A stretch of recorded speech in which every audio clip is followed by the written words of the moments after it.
It's called the Aventador. It costs £248,000, and it's the closest thing to a stealth fighter jet that you'll ever see on the road. It even has a starter button that's straight out of Top Gun.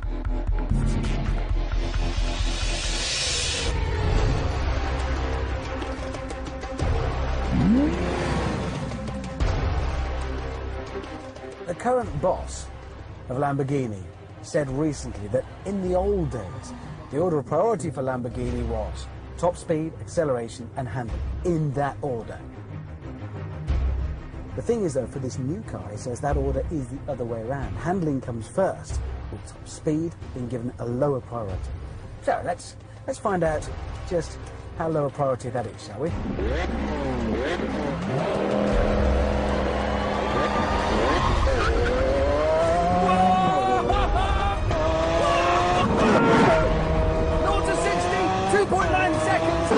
So they still care about acceleration then?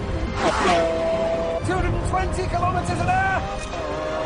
250? 260?